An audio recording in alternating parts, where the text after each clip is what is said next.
नमस्कार, आदाब, जय हिंद, भारत माता की जय। कैसे हैं छात्रों? उम्मीद करते हैं कि बिल्कुल मस्त होंगे, फर्स्ट क्लास होंगे, चकाचक होंगे और आप अपना पूरा ख्याल रख रहे होंगे। छात्रों, जैसा कि हम लोग पिछले क्लास में तुगलक वंश पे बात कर रहे थे, आज उसी को आगे बढ़ाते हुए बहुत सारे ऐसे प्रश्नों पे हम लोग चर्चा करने वाले हैं। तो इसलिए हो जाइए तैयार, क्योंकि अब की नारा ही है अपना डबल स्टार का। 2213 पदों के लिए बिहार दरोगा की बम्पर वैकेंसी बिहार में चल रही है। तो प्लीज एंड प्लीज आप लोग फॉर्म को फिलअप कीजिए और तैयारी को एकदम लगन और ईमानदारी से करते रहिए। चलिए छात्रों, इससे पहले आप लोगों को थोड़ी सी एक और छोटी सी रिक्वेस्ट करते हैं आप लोगों से। आप लोग तो समझ ही रहेंगे कि सर क्या कहने वाले हैं। अरे भाई, जो सब लोग कहता है वो हम भी कहेंगे, ठीक है ना। प्लीज एंड प्लीज मेरे इस यूट्यूब चैनल गुरु मंत्रा जीएस क्लासेस में आप सभी लोगों को स्वागत है। लेकिन कहना क्या है वह सुन लीजिए।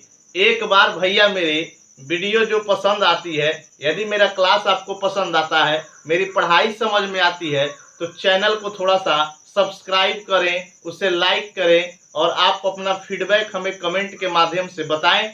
और इसके साथ ही अन्य जो भी आपके दोस्त यार भाई बंधु पढ़ रहे हैं, प्रतियोगी परीक्षा की तैयारी कर रहे हैं, उन लोगों के पास वीडियो को ज़्यादा से ज़्यादा शेयर करें ताकि उन लोगों को भी थोड़ा सा इसका फायदा मिल सके। तो चलिए इसी के साथ हम लोग आज प्रारंभ करते हैं तुगलक वंश में और आगे की तरफ बात करते हैं।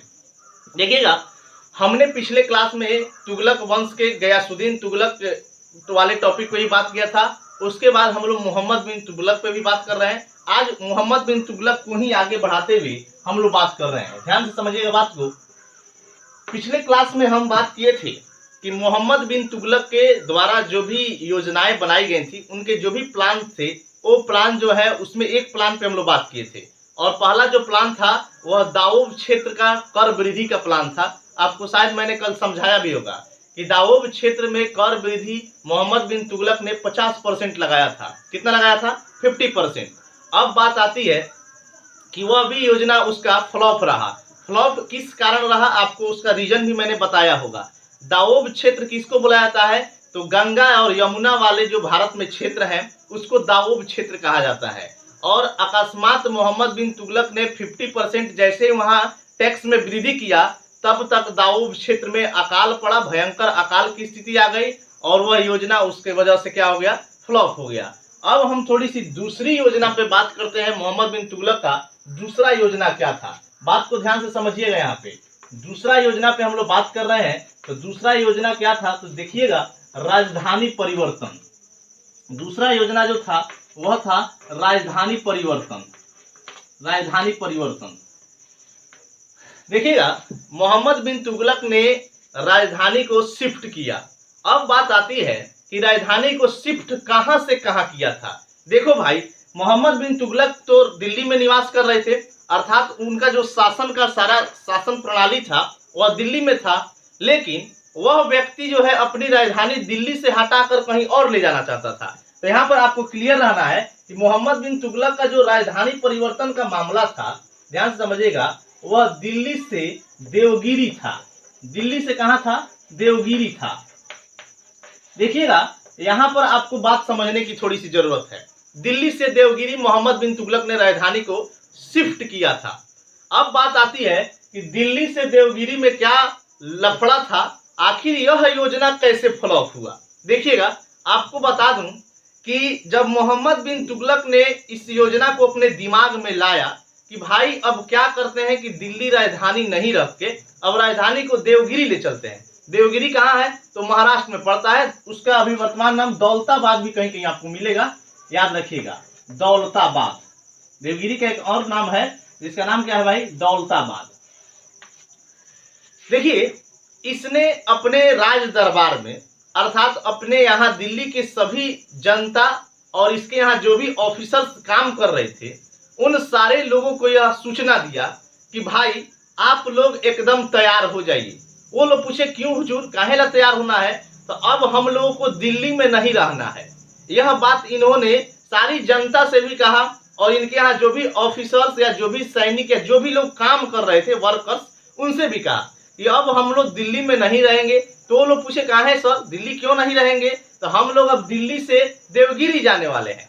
इस बात को सुनकर सारे लोगों को एक मतलब आश्चर्यचकित जैसा एक मन में जो है भावना उठा कि सर आज दिल्ली से हम लोग को देवगिरी क्यों कह रहे हैं चलने के लिए।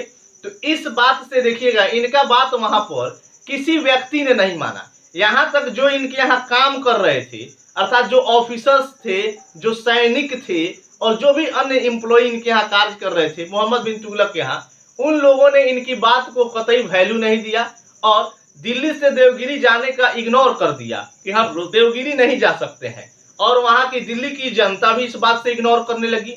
लेकिन होता क्या है कि कुछ ऐसे लोगों को मोहम्मद बिन तुगलक ने जबरदस्ती चलो दिल्ली चलो, दिल्ली चलो, ढकेल ढकेल, उसको क्या बोलते हैं कि एकदम धक्का दे के दिल्ली से देवगिरी चलो, दिल्ली से देवगिरी चलो। लेकिन होता क्या था आपको बता दें, मान के चलिए कि कुछ ऐसे लोगों को ये जबरदस्ती बोलते थे दिल्ली से देवगिरी चलना है, तो ऐसे जाता था, ऐसे जाता था, वैसे जाते जाते फिर वापस दिल्ली के रास्ते आ जाता था। तो कहने का मतलब है कि यह योजना इनका पूर्ण तरह से फ्लॉप हुआ, इनकी बात को किसी ने माना नहीं और दिल्ली से देवगिरी का जो प्लान है वो भी फ्लॉप हुआ। लास्ट में इन्होंने क्या किया कि देवगिरी से वापस फिर राजधानी को दिल्ली कर लिया।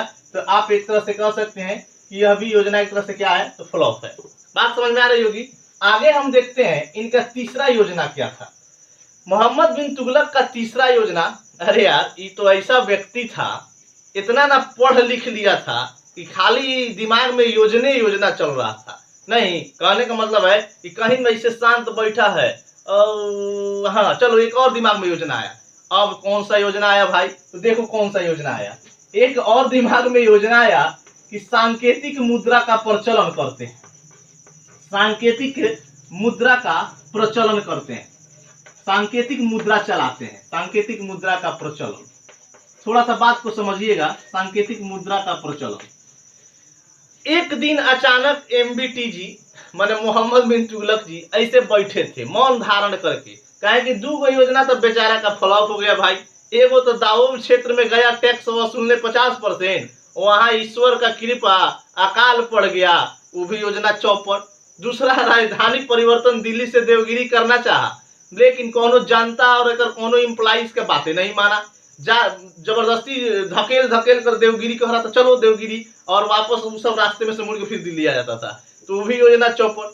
2 योजना बेचारा का फ्लॉप हो गया, उससे थोड़ा सा निराश बैठल था इसे, ओफो यार दोनों योजना फ्लॉप हो गया, क्या करें। अब एक इसी में बीच में मोड़ आता है, देखिए क्या मोड़ आता है। एक जो है आपको इकोनॉमिक्स, जो बहुत जानकार इकोनॉमिक्स के थे वो व्यक्ति पहुंच जाते हैं। अब उनको पहुंचने से होता क्या है कि मोहम्मद बिन तुगलक उनसे एक राय लेता है बैठे बैठे अचानक। आप तो इकोनॉमिक्स के बहुत अच्छे ज्ञाता है, तो बोला हाँ बिल्कुल ज्ञाता है, तो थोड़ा सा एक राय दीजिए। तो पूछा बोलिए क्या कहना है। तो हम चाह रहे हैं कि अपने यहाँ कुछ ऐसा कार्य करें जिससे क्या हो, मुद्रा का जो है और बढ़ोतरी हो जाए। वो बोला हाँ एक मेरे पास आइडिया है। तो बोले क्या आइडिया है बताओ हमको। तो बोला कि सांकेतिक मुद्रा चला दीजिए, अपने यहाँ कौन सी मुद्रा चला दीजिए, सांकेतिक मुद्रा चला दीजिए। तो वही दिमाग दिया कि सांकेतिक मुद्रा चलाना है। बहुत अच्छा इकोनॉमिक्स के जानकार थे, तो पूछे मोहम्मद बिन तुगलक पूछे उससे कि कैसे सांकेतिक मुद्रा तैयार किया जाए। अब इसके बारे में भी आप बताओ कि सांकेतिक मुद्रा तो ठीक है आपने कह दिया कि चला दीजिए हुजूर, मैं मान गया, चलो सांकेतिक मुद्रा चला के हम मुद्रा की में बढ़ोतरी कर सकते हैं, लेकिन आखिर सांकेतिक मुद्रा बनाए कैसे हम। तो इस बात का भी जानकारी उसने दिया कि जानते हैं हुजूर क्या कीजिए, तांबा में, बात को ध्यान समझिएगा, तांबा यानी कॉपर में अन्य धातु मिला दीजिए, कॉपर में क्या करिए, अन्य धातु को मिला दीजिए। मोहम्मद बिन तुगलक का हाँ अब के सही बात बताया है, बहुत बड़ा इकोनॉमिक्स ही जानता है। तो कॉपर में क्या मिला दीजिए, अन्य धातु मिला दीजिए। तो कहा ठीक है हम कॉपर में भाई तुम्हारा बात मानते हैं, अन्य धातु मिला देते हैं। जैसे इन्होंने इस योजना को लागू किया, अर्थात कॉपर में अन्य मेटल मिला के और सांकेतिक मुद्रा को बनाना शुभारंभ किया, तब तक होता क्या है कि इस मुद्रा का नकल, अर्थात यह जब मुद्रा बन गया तो मार्केट में गया, और मार्केट में जहां ये मुद्रा लेके गए, तो मान लो कि किसी के पास 10 मुद्रा, 5 मुद्रा, 2 मुद्रा रहता था, और किसी शॉप पे जाते थे तो सामान ले लेते थे, बदले में वो मुद्रा देते थे। अब क्या होता था कि उसी मुद्रा को देख के, जब इनका मुद्रा सांकेतिक मुद्रा चलन में आया, तो उस मुद्रा को देख के और दिल्ली के सारा जनता अपने घर में रातों रात सांकेतिक मुद्रा अर्थात तांबा और अन्य धातु मिला के बनाना चालू कर दिया। अब तो भाई मोहम्मद बिन तुगलक को टेंशन बढ़ गया, अरे यार ये तो मुद्रा का कॉपी सब कर लिया, अर्थात हम जो मुद्रा बना के मार्केट में चलाए वह मुद्रा ये सब और बना लिया, उसका नकल कर लिया। अब कोई मुद्रा पूछेगा, इतना ना मुद्रे हो गया, घरे घर दिल्ली में मुद्रा बनने लगा सांकेतिक मुद्रा। तो कहने का मतलब उसका भी वैल्यू वहां घट गया। अब जितना सबके पास इतना इतना पैसा हो गया, सब मुद्रा बना लिया सांकेतिक, अपने घर में इसका कॉपी कर लिया, तो अब कौन पूछता है इसको। तो कह सकते हैं एक तरह से ये भी योजना फ्लॉप रहा। समझ में आ रही है ना बात। आगे हम बात करते हैं, एक और इनका बहुत अच्छा योजना था, देखिएगा, खुरासान का अभियान। खुरासान का अभियान, खुरासान का अभियान, इन्होंने खुरासान अभियान किया, खुरासान का अभियान। अब बात आती है, सर खुरासान इराक में पड़ता है, याद रखिएगा खुरासान जगह कहाँ पड़ता है, इराक में पड़ता है। खुरासान का अभियान किया। अब 3 गो योजना बेचारा के फ्लॉप ऑलरेडी है। आई सोच रहा है बाप रे क्या करे यार, 3 गो योजना चलाए, तीनों योजना फ्लॉप। एगो तो भारत में इतना जुगाड़ी लोग रहता है, याद रखिए जुगाड़ी मतलब क्या, एक तरह से कह सकते हैं जुगाड़ी का अर्थ, हमको थोड़ा हंसी भी आ रहा है, मतलब जोड़ गांठ कर किसी तरह से, मतलब किसी चीज को चला देना। देखो यहाँ पर सांकेतिक मुद्रा का बेचारा ही प्रचलन किया, तांबा में अन्य धातु इकोनॉमिक्स वाला आके बता दिया कि बनाइए मिला के बहुत चलेगा, मार्केट में खूब आपका बोलबाला होगा। अब क्या किया, सब दिल्ली के जानता, इनका मुद्रा के नकले कर लिया, कॉपी करके अपने घर में रातों रात तांबा और धातु मिला के सब अपने यहाँ मुद्रा बना लिया। अब बताइए कि भारत में जुगाड़ी लोग नहीं कहिएगा तो क्या कहिएगा, एक से एक जुगाड़ी लोग, एक से एक दिमाग है लोगों के पास। अब आते हैं बेचारू 3 गो योजना तो फ्लॉप, उसके बाद थोड़ा सा सोचते हैं कि चलो कहीं एक और योजना चलाया जाए, ये योजना मान लो कि सक्सेस हो जाए तो हम लोग का नैया पार लग जाएगा।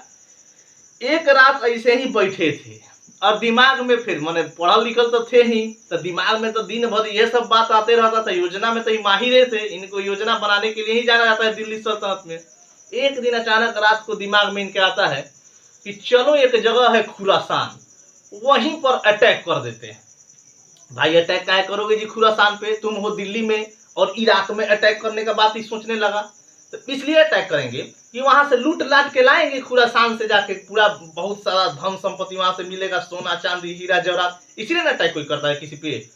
तो इस बात का इनका जो है दिमाग में बात ही खटका कि हाँ खुरासान पर अटैक करना है। अब क्या होता है कि भाई आप खुरासान या किसी भी अन्य साम्राज्य पर जब हमला करने जाएंगे तो होगा क्या कि आप किसी और बगल के, देखिएगा यहाँ पर बात को समझिएगा, यहाँ मान के चलिए कि खुरासान है, यहाँ पर मान के चलिए खुरासान है, और ऐसा तो नहीं है कि खुरासान में जो शासक होंगे या जो व्यक्ति होंगे, जो राजा महाराजा होंगे, वह थोड़ा सा मतलब क्या बोले कमजोर होंगे, वो भी आपके जैसा थोड़ा मतलब मजबूत होंगे। तो होता क्या था उस समय, खुरासान के बगल में भी कुछ ऐसे साम्राज्य बसा होगा, यहाँ पे कुछ दोनों तरफ ऐसा कुछ साम्राज्य होगा आसपास में, केवल खुरासान ही तो होगा नहीं। तो मोहम्मद बिन तुगलक जो है, कहानी को समझिएगा, बहुत ही इंटरेस्टिंग कहानी है। मोहम्मद बिन तुगलक का तो मेन मोटो था कि खुरासान पर हमको आक्रमण करना है किसी भी हालत में, लेकिन इससे पहले यहाँ पर जो राज्य बसा हुआ था और यहाँ पर जो एक और राज्य बसा हुआ था, यह दोनों का राजा था, अलग अलग व्यक्ति होगा। यहाँ खुरासान में अलग राजा होगा, यहाँ एक और साम्राज्य था तो यहाँ भी एक अलग राजा होगा, यहाँ भी एक अलग राजा होगा, ठीक है ना। तो एमबीटी उसी दिन रात में खुरासान के बगल में जो राज्य था, जो साम्राज्य था, उन दोनों के राजाओं से बात किया तुरंत उसी समय कि देखो भाई हम खुरासान पर आक्रमण करना चाहते हैं। उस सब बोला वाह बहुत अच्छा योजना है हुजूर, हमको भी प्रॉफिट जो होगा उसमें हिस्सा चाहिए। ये बोला एमबीटी बिल्कुल मिलेगा हिस्सा, निश्चिंत रहो, लेकिन पहले आक्रमण करना है, इस बात को तुम लोग क्लियर कर दो।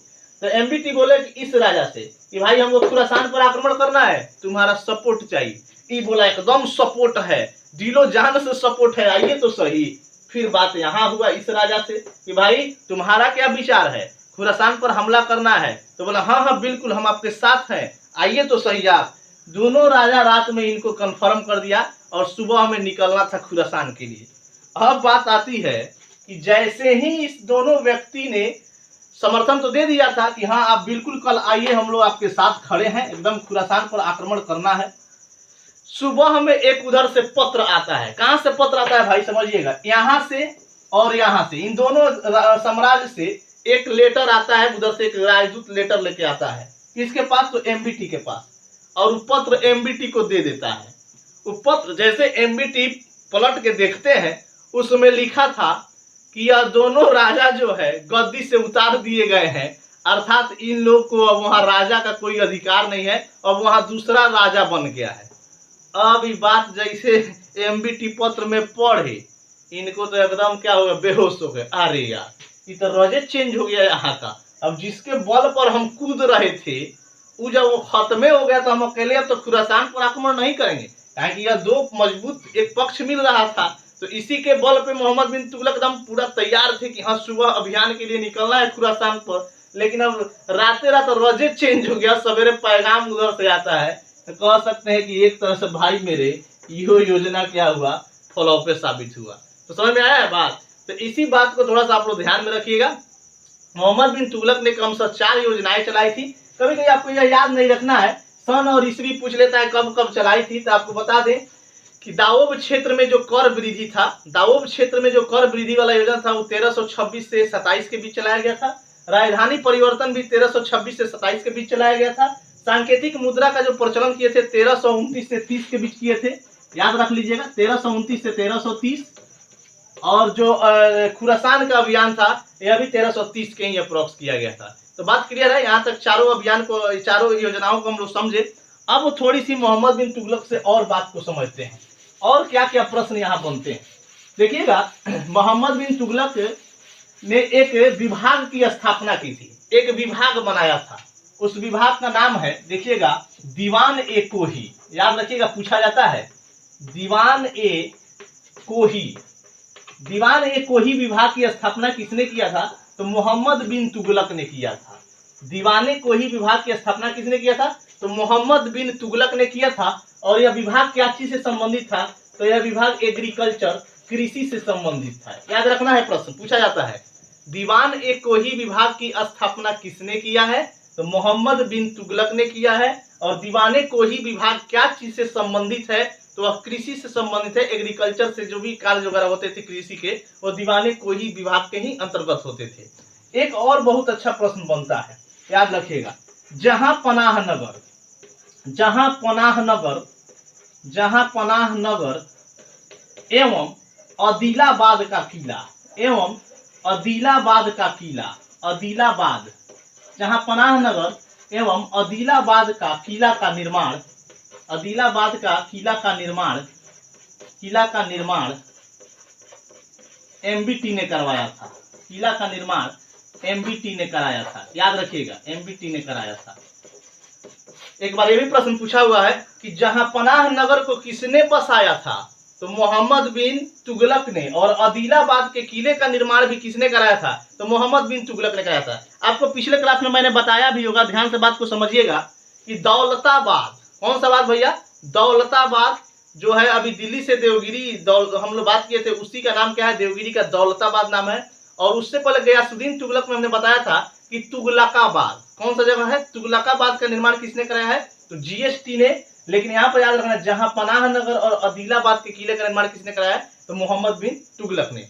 अब बात आती है कि एमबीटी की मृत्यु, एमबीटी की जो है मृत्यु, एमबीटी की मृत्यु देखिएगा, एमबीटी की मृत्यु जो है वह आपको 1351 ईस्वी में हो जाती है।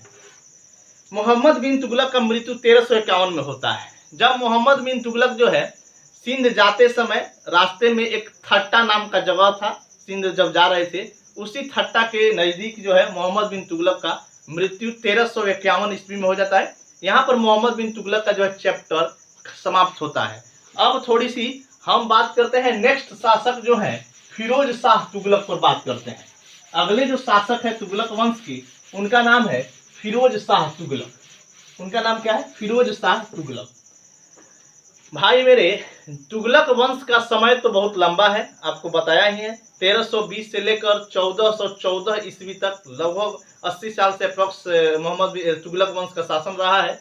अब बात आती है कि फिरोज शाह तुगलक, तुगलक वंश के जो शासक, अभी हम लोग उसी पे बात करने वाले हैं, उनसे एग्जाम में बहुत ज्यादा प्रश्न बनता है। तुगलक वंश में ज्यादा प्रश्न तो ये शासक से बनता है, एक मोहम्मद बिन तुगलक और दूसरा फिरोज शाह तुगलक। तो चलिए समझिएगा फिरोज शाह तुगलक से क्या क्या प्रश्न एग्जाम में पूछे जाते हैं। फिरोज शाह तुगलक, फिरोज शाह तुगलक, फिरोज शाह तुगलक, या आप शॉर्ट नेम इसका जानते ही हैं FST। क्या बोला जाता है? FST, फिरोज शाह तुगलक। देखिएगा आपको बता दें हम कि फिरोज शाह तुगलक का जन्म 1309 ईस्वी में हुआ था। फिरोज शाह तुगलक का जन्म 1309 ईस्वी में हुआ था और यह गयासुद्दीन तुगलक के छोटे भाई रज्जब के पुत्र थे। गयासुद्दीन तुगलक के छोटे भाई जिसका नाम रज्जब था, उन्हीं का लड़का थे फिरोज शाह तुगलक। अब आपसे एक बात स्पष्ट कर दूं कि मोहम्मद बिन तुगलक का कोई औलाद नहीं था। याद रखिएगा, मोहम्मद बिन तुगलक का कोई भी औलाद नहीं था, उनका कोई भी संतान नहीं था। इसीलिए गयासुद्दीन तुगलक का छोटा भाई जिसका नाम रज्जब था और उसी रज्जब के लड़का है फिरोज शाह तुगलक। इनका जन्म 1309 ईस्वी में हुआ था। इनका जन्म 1309 ईस्वी में हुआ था और इनकी माता का नाम बीबी जैला था। इनकी माता का नाम बीबी जैला था, जो एक हिंदू थी। जो एक क्या थी? हिंदू थी। थोड़ा सा यहाँ पर बात को समझिएगा, बेसिक बात है, याद रखने की जरूरत है। फिरोज शाह तुगलक का जन्म, फिरोज शाह तुगलक का जन्म जो है वह 1309 ईस्वी में हुआ था। फिरोज शाह तुगलक का जन्म कब हुआ था? 1309 ईस्वी में हुआ था। इनके पिता का नाम, इनके पिता का नाम याद रखिएगा, इनके पिता का नाम रज्जब था। इनके पिता का नाम रज्जब था। इनके पिता का नाम क्या था? रज्जब था। यहाँ पर याद रखिएगा, इनके फादर जो थे वो रज्जब थे और इनकी माता का नाम, इनकी माता का नाम, माता का नाम बीबी जैला था। इनकी माता का नाम बीबी जैला था। याद रखिएगा, इनकी माता का नाम क्या था? बीबी जैला, जो एक हिंदू थी। ये भी बात याद रखिएगा, बीबी जैला क्या थी भाई? हिंदू थी। अब बात को थोड़ा सा समझिएगा। यह रज्जब खां जो थे, पिता जो रज्जब थे, यह आपको अभी तुरंत बताया है मैंने, गयासुद्दीन तुगलक के छोटे भाई थे। गयासुद्दीन तुगलक के क्या थे भाई? तो छोटे भाई थे। गयासुद्दीन तुगलक के, गयासुद्दीन तुगलक के भाई थे रज्जब। गयासुद्दीन तुगलक के क्या थे? भाई थे रज्जब। बात क्लियर है? अब देखिए, फिरोज शाह तुगलक दिल्ली सल्तनत का एकमात्र ऐसा शासक था। बात को ध्यान समझिएगा, फिरोज शाह तुगलक दिल्ली सल्तनत का एकमात्र ऐसा शासक था जिसको सल्तनत युग का अकबर कहा जाता है। बहुत महत्वपूर्ण प्रश्न है, बात को समझिएगा। फिरोज शाह तुगलक को सल्तनत युग का, याद रखिएगा, सल्तनत युग का अकबर, सल्तनत युग का अकबर। प्रश्न एक बार पूछा हुआ है कि सल्तनत युग का अकबर किस शासक को कहा जाता है? तो फिरोज शाह तुगलक को। आपको एक और बात बता दें, इस फिरोज शाह तुगलक को जो आप देख रहे हैं, इसने भारत में सभी हिंदू मंदिरों को तोड़वा डाला था और उसकी मरम्मत पर भी रोक लगाया था। याद रखिएगा, भारत में सभी हिंदू मंदिरों को तोड़वाने वाला, भारत में सभी हिंदू मंदिरों, भारत में सभी हिंदू मंदिरों को, हिंदू मंदिरों को, भारत में सभी हिंदू मंदिरों को तोड़वाने वाला, तोड़वाने वाला, याद रखिएगा, भारत में सभी हिंदू मंदिरों को तोड़वाने वाला प्रथम शासक या प्रथम सुल्तान, भारत में सभी हिंदू मंदिरों को तोड़वाने वाला या प्रथम सुल्तान हुआ। सल्तनत काल के बारे में बात कर रहे हैं। वैसे भारत में तो हिंदू मंदिरों को बहुत सारे लोग तोड़वाए हैं, लेकिन सल्तनत काल के अधीन भारत में हिंदू मंदिरों को तोड़वाने वाला यह प्रथम सुल्तान हुआ और उसकी मरम्मत अर्थात मंदिरों की मरम्मत पर भी इसने क्या किया था? रोक लगाया था। तो क्लियर, यहाँ से बात कर रहे हैं। फिरोज शाह तुगलक जन्म 1309 ईस्वी में, पिता का नाम रज्जब था, माता का नाम बीबी जैला था जो एक हिंदू थी। सल्तनत युग का अकबर का जो है श्रेणी किसको दिया गया है? तो वह भी फिरोज शाह तुगलक को बनाता है। और भारत में सभी हिंदू मंदिरों को तोड़वाने वाला प्रथम सुल्तान कौन था? तो वो भी कौन था? फिरोज शाह तुगलक था। अब बात आती है और फिरोज शाह तुगलक से कौन कौन से प्रश्न एग्जाम में बनते हैं। देखिएगा, फिरोज शाह तुगलक दिल्ली सल्तनत का एकमात्र ऐसा शासक था, बात को ध्यान समझिएगा, फिरोज शाह तुगलक दिल्ली सल्तनत का एकमात्र ऐसा शासक था जिसने प्रथम बार सिंचाई कर लगाया था। बात याद रखिएगा, प्रथम बार सिंचाई कर लगाने वाला दिल्ली का कौन सा सुल्तान था? तो फिरोज शाह तुगलक था। प्रश्न पूछा हुआ है कि सिंचाई कर, याद रखिएगा, सिंचाई कर लगाने वाला, सिंचाई कर पहली बार लागू करने वाला, सिंचाई कर पहली बार लागू करने वाला कौन थे भाई? तो फिरोज शाह तुगलक थे। सिंचाई कर पहली बार लागू करने वाला सुल्तान कौन था दिल्ली का? तो फिरोज शाह तुगलक थे। सिंचाई कर उस समय जिसका नाम था हक ए सर्ब, याद रखिएगा, हक ए सर्ब एक प्रकार का सिंचाई कर था भाई। एग्जाम में पूछा जाता है हक ए सर्ब क्या है? तो हक ए सर्ब सिंचाई कर है, जिसको किसने पहली बार दिल्ली सल्तनत में लगाया था? तो फिरोज शाह तुगलक ने। और ये जो सिंचाई कर फिरोज शाह तुगलक ने लगाया था यानी हक ए सर्ब, यह उपज का 1/10 1/10 भाग लगाया था। कितना लगाया था? तो उपज का 1/10 भाग सिंचाई कर लिया जाता था। तो याद रखना, बहुत जरूरी प्रश्न है। भारत में दिल्ली सल्तनत में सबसे पहले सिंचाई कर लगाने वाला शासक कौन था? तो फिरोज शाह तुगलक था। और सिंचाई कर का नाम क्या है पूछा जाता है एग्जाम में? तो हक ए सर्ब था। और वह कितना लिया जाता था? तो उपज का 1/10 भाग लिया जाता था सिंचाई कर। ठीक है, और आगे क्या प्रश्न है फिरोज शाह तुगलक से, उसको समझिएगा। फिरोज शाह तुगलक ने, याद रखिएगा, फिरोज शाह तुगलक ने जैसे ही दिल्ली की गद्दी को संभाला तो उसने 24 प्रकार के कष्टदायक करों को हटा दिया, 24 प्रकार के टैक्स को हटा दिया बंदाई, और उसके जगह पर मात्र 4 टैक्स लाया था, जिसका नाम जजिया, जकात, खराज और खम्स था। याद रखना है, इसने 24 प्रकार के कष्टदायक करों को हटाया। याद रखिएगा, 24 प्रकार के कष्टदायक करों को हटाया, 24 प्रकार के कष्टदायक करों को हटाया, 24 प्रकार के कष्टदायक करों को, कर माने भाई टैक्स, याद रखना, टैक्स को हटाया, 24 प्रकार के कष्टदायक करों को हटाया और उसके स्थान पर 4 नया कर चलाया था। याद रखिएगा, 4 नया कर, जिसका नाम था, यहां पर मैं लिख रहा हूं, जजिया, जकात, खराज और खम्स। जजिया, जकात, खराज और खम्स, यही 4 प्रकार का कर जो है फिरोज शाह तुगलक ने लगाया था, 24 वो कर हटाकर। अब बात आती है कि सर ये जजिया, जकात, खराज और खम्स कर आखिर में फिरोज शाह तुगलक ने लगाया था, वह किन लोगों से वसूला जाता था? बात यहाँ है, देखिएगा, आपको बता दें कि जजिया कर यह गैर मुसलमानों से वसूला जाता था। जजिया कर गैर मुसलमानों से वसूला जाता था। जकात जो है वह मुसलमानों से केवल लिया जाता था। खराज जो है एक प्रकार का भूमि कर है, मैं यहाँ पर लिख दे रहा हूँ, खराज जो है एक प्रकार से कैसा कर था? तो भूमि कर था। कैसा कर था? लैंड टैक्स था। जकात जो है मुस्लिमों से लिया जाता था। जकात जो है किससे लिया जाता था? मुस्लिमों से लिया जाता था। जजिया जो है गैर मुस्लिमों से लिया जाता था, गैर मुस्लिमों से लिया जाता था। याद रखिएगा, गैर मुस्लिमों से लिया जाता था। और यहाँ पर आपको सबसे नीचे एक दिखाई दे रहा है खम्स। भाई मेरे खम्स के बारे में बताए हैं।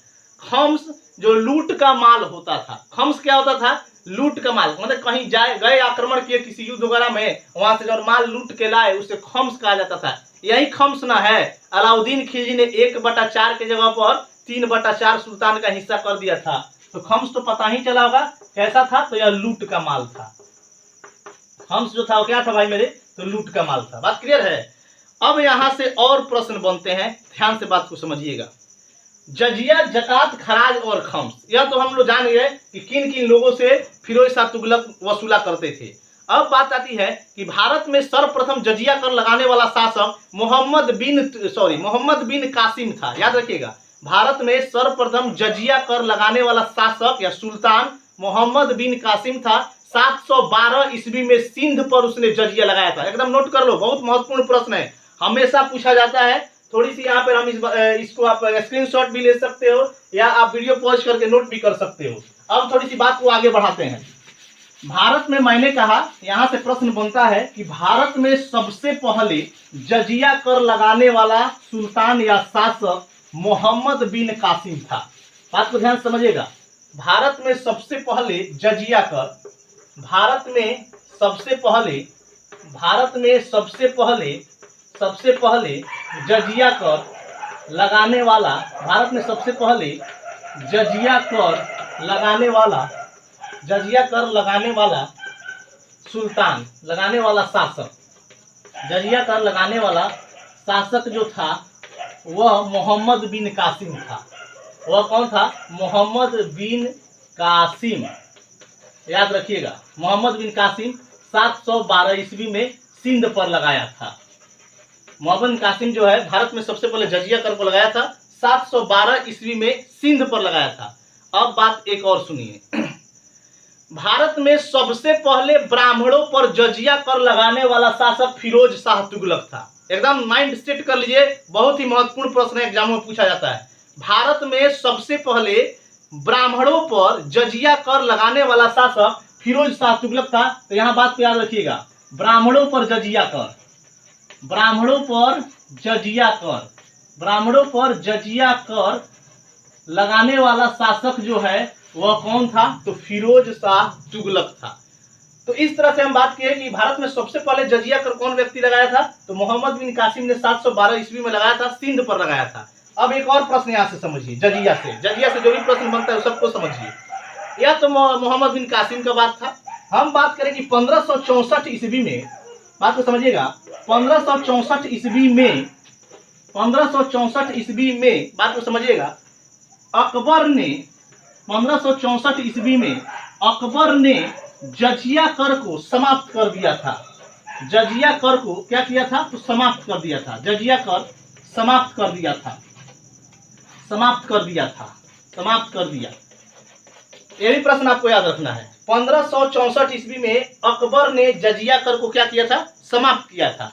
अब थोड़ी सी और बात को समझिएगा इसके साथ। 1564 ईस्वी में अकबर ने जजिया कर को क्या किया था? समाप्त किया था। 1674 ईस्वी में, 1674 ईस्वी में, 1674 ईस्वी में, याद रखिएगा, 1674 ईस्वी में औरंगजेब ने पुनः जजिया कर को लगाया, पुनः जजिया कर को लगाया, पुनः जजिया कर लगाया। 1674 ईस्वी में औरंगजेब ने पुनः जजिया कर को लगाया। तो यहाँ पे हम बात कर रहे हैं कि 1564 ईस्वी में अकबर जी ने जजिया कर को समाप्त कर दिया था, लेकिन आगे चल के 1674 ईस्वी में औरंगजेब ने जजिया कर को पुनः क्या कर दिया? लागू कर दिया। इसके बाद हम बात करें 1674 के आगे, तो याद रखिएगा 1713 ईस्वी में, यहाँ पे बात को समझिएगा, 1713 ईस्वी में, 1713 ईस्वी में फारूक सियर ने 1713 ईस्वी में फारूक सियर ने जजिया कर को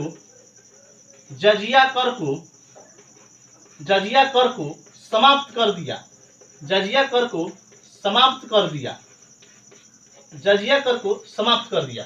देखिएगा यहाँ पर बात को याद रखिएगा कि 1674 ईस्वी में औरंगजेब ने जजिया कर को पुनः लगाया, लेकिन एक प्रश्न और याद रखिएगा, औरंगजेब जब 1674 में जजिया कर लगाया तो मेवाड़ को उससे मुक्त रखा था। कौन सा जगह को? मेवाड़ को उससे क्या रखा था? मुक्त रखा था, अर्थात मेवाड़ पर जजिया कर उसने नहीं लगाया था। यहाँ पर याद रखिएगा 1713 ईस्वी में फारूक सियर, उत्तर मुगल काल का जो शासक थे फारूक सियर, उन्होंने 1713 ईस्वी में जजिया कर को पुनः क्या किया? समाप्त कर दिया था। लेकिन इस फारूक सियर ने 1717 में, मतलब 4 साल के बाद पुनः जजिया कर को लागू कर दिया। ये भी बात याद रखिएगा, 1713 में तो जजिया कर को भले बंद कर दिया था, समाप्त किया था, लेकिन 1717 ईस्वी में पुनः जजिया कर को लागू कर दिया था। पुनः जजिया को यह क्या किया था? लागू किया था, जजिया लागू किया था, जजिया लागू किया। तो यह बात याद रखिएगा, 1717 में फारूक सियर ने फिर दोबारा जजिया कर को क्या कर दिया? लागू कर दिया। यहाँ तक बात समझ में आई होगी। अब हम थोड़ी सी बात को और आगे बढ़ाते हैं, अब बात को और आगे बढ़ाते हैं। देखिएगा ये तो फारूक सियर थे। आगे हम बात करें कि 1719 से लेकर, भाई मेरे बात को समझिएगा, 1719 से लेकर, यहाँ देखिएगा बोर्ड पर, 1719 से लेकर 1748 ईस्वी तक, 1719 से लेकर 1748 ईस्वी तक मोहम्मद शाह, क्या नाम है भाई? मोहम्मद शाह रंगीला बादशाह, मोहम्मद शाह, इसी को क्या बोला जाता था? रंगीला बादशाह, मोहम्मद शाह रंगीला बादशाह। ध्यान से बात को समझिएगा, मोहम्मद शाह क्या नाम था? रंगीला बादशाह कहा जाता था इसको। इसने जो है जजिया कर को बंद कर दिया था, जजिया कर को बंद कर दिया या समाप्त कर दिया, जजिया कर समाप्त कर दिया। देखिएगा यहाँ पे हमने कहा कि 1719 से लेकर 1748 ईस्वी तक मोहम्मद शाह अर्थात रंगीला बादशाह जिसको बोला जाता था उसने जजिया कर को क्या किया था, समाप्त कर दिया था। अर्थात इतने दिनों तक जजिया जो है बंद रहा, अर्थात किसी से जजिया नहीं लिया गया था 1719 से लेकर 1748 ईस्वी तक। और मोहम्मद शाह रंगीला बादशाह जानते ही होंगे, इन्हीं के शासनकाल में मयूर सिंहासन तख्ते ताउस लूट के 1739 में ईरान का नेपोलियन भाग गया था, नादिर शाह, याद आ रहा है ना, यही मोहम्मद शाह उस समय दिल्ली पर शासन कर रहा था। तो आगे हम बढ़ते हैं। हम तो बात कर रहे थे फिरोज शाह तुगलक से, लेकिन जरूरी प्रश्न था इसीलिए हम लोग थोड़ी सी उस पर चर्चा कर लिए, लेकिन कोई बात नहीं, सारे प्रश्नों पे तो चर्चा करनी ही है। अब देखिएगा फिरोज शाह तुगलक ने कौन कौन से विभाग अपने यहाँ बनवाया था, समझिएगा। एक विभाग बनवाया था दीवाने बंदगान, दीवान ए बंदगान, दीवान ए बंदगान। इस विभाग की स्थापना फिरोज शाह तुगलक ने किया है, दीवाने बंदगान, जिसका काम क्या होता था दीवाने बंदगान में, तो दासों की देखभाल के लिए यह बनवाया गया था, दासों की देखभाल के लिए, दासों की देखभाल के लिए कौन सा विभाग बनाया था, तो दीवाने बंदगान। इसके बाद हम बात करें एक और विभाग बनाया था जिसका नाम था दीवान ए खैरात, दीवाने खैरात। आपसे प्रश्न पूछा जाता है दीवाने बंदगान किसके लिए बनवाया था, तो दासों की देखभाल के लिए। दीवाने खैरात किसके लिए बनाया गया था, याद रखिएगा, यह एक प्रकार से दान विभाग था, दान विभाग था। मतलब इसमें मुस्लिम विधवा महिलाओं को दान वगैरह दिया जाता था, दान विभाग था, कह सकते हैं दीवाने खैरात। उसके बाद हम बात करें दीवाने इस्तिहाक, दीवान ए इस्तिहाक, दीवाने इस्तिहाक, दीवाने इस्तिहाक जो विभाग बनवाया था वो भी फिरोज शाह तुगलक ने बनवाया था। यह एक प्रकार से पेंशन विभाग था, दीवाने इस्तिहाक जो था यह एक प्रकार से कौन सा विभाग था भाई, याद रखना है, पेंशन विभाग था। दीवाने इस्तिहाक में पेंशन से संबंधित जो भी है काम वगैरह किए जाते थे, तो याद रखना है इन तीनों विभागों को, दीवाने बंदगान दासों की देखभाल के लिए, दीवाने खैरात दान एक विभाग था, और दीवाने इस्तिहाक एक पेंशन विभाग था। यहाँ पर जानते हैं एक प्रश्न और याद रखिएगा, फिरोज शाह तुगलक के शासनकाल के समय, ध्यान समझिएगा, फिरोज शाह तुगलक जब शासन दिल्ली में कर रहे थे तो उनके ही शासनकाल के समय 1,80,000 दास इनके यहाँ थे, याद रखिएगा। सबसे अधिक दास जो थे वह फिरोज शाह तुगलक के यहाँ थे, लगभग बताया जाता है 1,80,000 दास जो है फिरोज शाह तुगलक के यहाँ काम कर रहे थे। क्लियर है, यहाँ से ये भी प्रश्न याद रखना है। तो ये यहाँ तक हम बात किए, और फिरोज शाह तुगलक की कौन कौन सी महत्वपूर्ण उपलब्धियां हैं उस पर थोड़ी सी हम बात कर लेते हैं। फिरोज शाह तुगलक ने दीवाने खान एक और विभाग बनवाया था, याद रखिएगा, दीवान ए खान, दीवान ए खान। कहिएगा दीवाने खान क्या है सर, तो दीवाने खान बाबू जानते हैं क्या है, एक कारखाना विभाग था। कौन सा विभाग था, कारखाना विभाग, अर्थात इससे में कारखाना से संबंधित जो है बातचीत होती थी दीवाने खान में। इसके साथ दिल्ली में इसने रोजगार दफ्तर का भी निर्माण करवाया, याद रखिएगा, दिल्ली में रोजगार दफ्तर भी खुलवाया, रोजगार दफ्तर का भी निर्माण कराया। इसके साथ PWD का भी निर्माण कराया, PWD का भी निर्माण कराया। PWD का निर्माण किसने कराया है, तो फिरोज शाह तुगलक ने। इसके साथ मैरिज ब्यूरो का भी निर्माण कराया, मैरिज ब्यूरो, मैरिज ब्यूरो का भी निर्माण कराया, मैरिज ब्यूरो का भी निर्माण किसने कराया, तो फिरोज शाह तुगलक ने।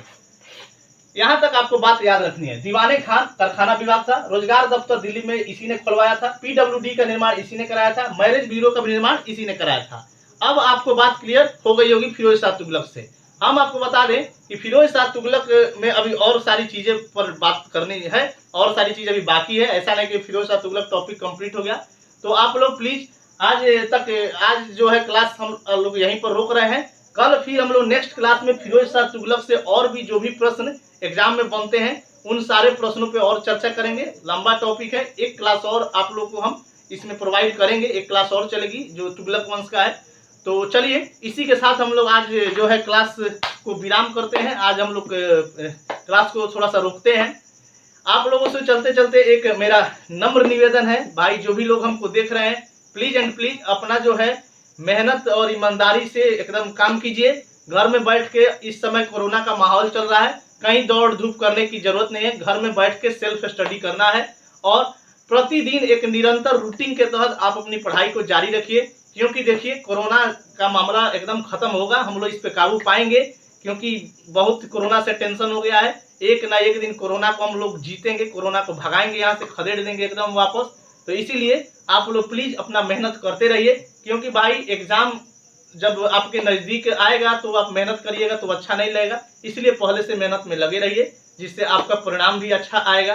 तो चलिए, यदि मेरे द्वारा पढ़ाया गया कंटेंट आपको पसंद आती है, समझ में आती है, पढ़ाई से अगर आप संतुष्ट हैं, तो प्लीज़ एंड प्लीज़ वीडियो को शेयर कीजिए, ज़्यादा से ज़्यादा सब्सक्राइब कीजिए, लाइक कीजिए, और आप अपना फीडबैक हमें कमेंट के माध्यम से दे सकते हैं। तो चलिए, धन्यवाद। आज के लिए बस इतना ही, फिर मिलते हैं नेक्स्ट क्लास में। Thank you.